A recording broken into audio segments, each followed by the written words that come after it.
In this final module on the properties of continuous time Fourier transform, we will discuss duality. When we compare the inverse Fourier transform and Fourier transform formulas, we see a lot of similarities. For example, both are integral equations, and in both the equations, we are multiplying a function with a complex exponential, and then we are integrating out one variable. Of course, these two formulas are not identical, but there is a certain symmetry in these formulas. And because of this symmetry, we can derive a property that is called duality. In the case of Fourier series, there is no such symmetry. If you recall, Fourier series coefficients are found with the help of an integral equation, while the synthesis equation is a summation. But in the case of continuous time Fourier transform, we have already witnessed duality at work when we considered the rectangular pulse example. So here I have reproduced that example once again. If we have a rectangular function in time domain, then its Fourier transform is a sinc function. And if we have a sinc function in time domain, its Fourier transform is a rectangular function in the frequency domain. So if we compute a Fourier transform pair, then using the duality property, we can find another dual Fourier transform pair. And to make this statement more precise and to see how we can find the dual Fourier transform pair, we have this property which says that if xt has a Fourier transform capital X j omega,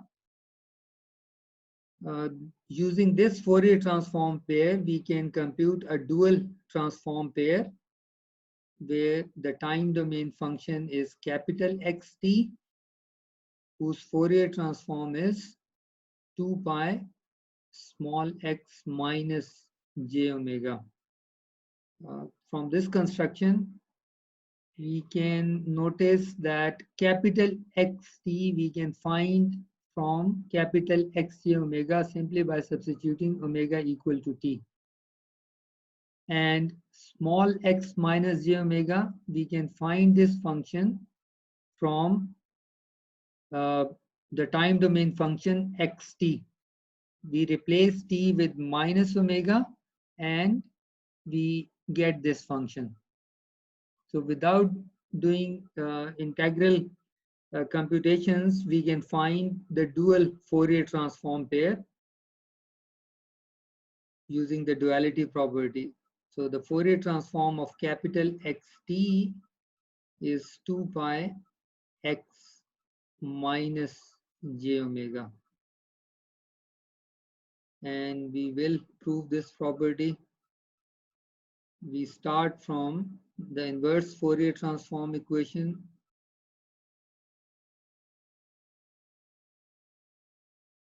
X j omega e j omega t d omega. As a first step, we replace t with minus tau on both sides. So we get x minus tau, and we bring 2 pi to the left hand side, minus infinity to infinity, x j omega e j omega tau minus tau d omega. And then we swap the roles of omega and tau. So we interchange omega and tau.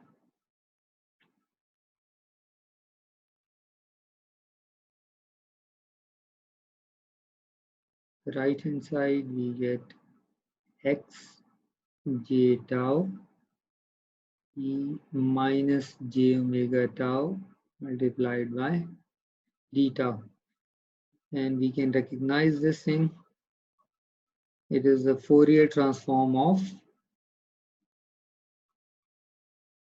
x j tau. So we have our derivation. The only thing left is to bring everything back into our usual notation.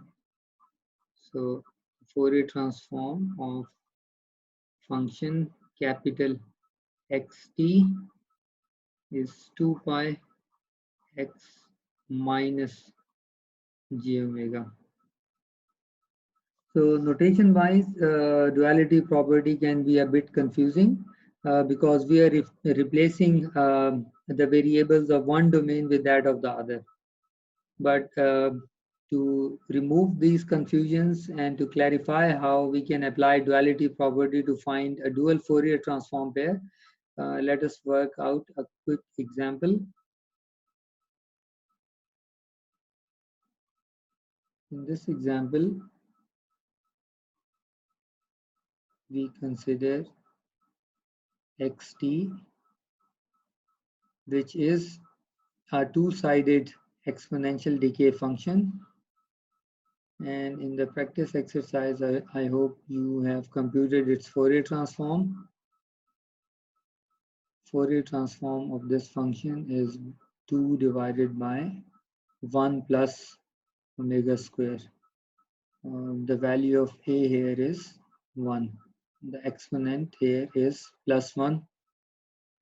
Now we want to find the dual Fourier transform pair of this given Fourier transform pair.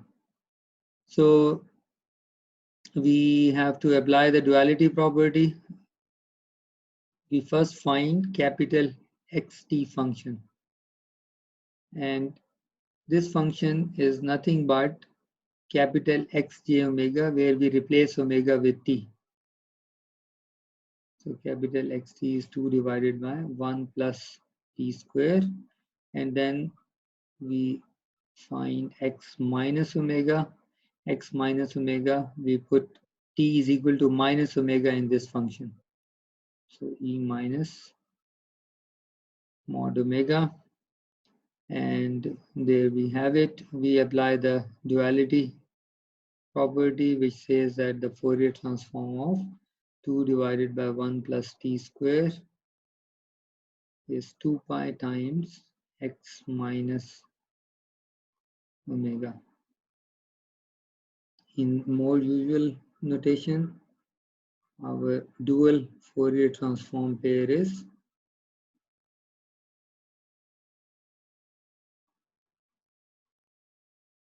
this one. So from the given Fourier transform pair, using the duality property, we have computed its dual Fourier transform pair. One last comment on the duality property. For example, if you recall, we said that convolution in time domain is actually multiplication in the frequency domain. And multiplication in the time domain is convolution in frequency domain. So once again, this is duality at work, and duality can be used to suggest or to determine some other properties of Fourier transform as well. There are some properties that we have not discussed yet. For example, how about differentiation and integration in the frequency domain? We have already done differentiation and integration in the time domain. Now, using duality, we can guess what should happen if we differentiate in the frequency, or if we integrate in the frequency. For example, differentiation in time domain correspond to multiplication by j omega in the frequency domain. So we can guess that if there is differentiation in the frequency domain, it should lead to multiplication by, for example, some factor jt in the time domain. And this is almost correct. Let me write here the exact property. So differentiation in the frequency domain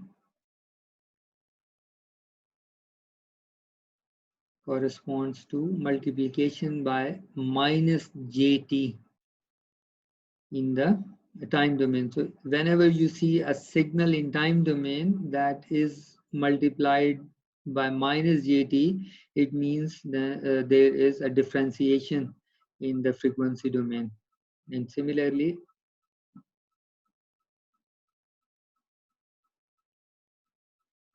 integration of function in the frequency domain, we have the corresponding time domain function is minus 1 over jt xt plus an impulse term, which is pi x0 delta omega.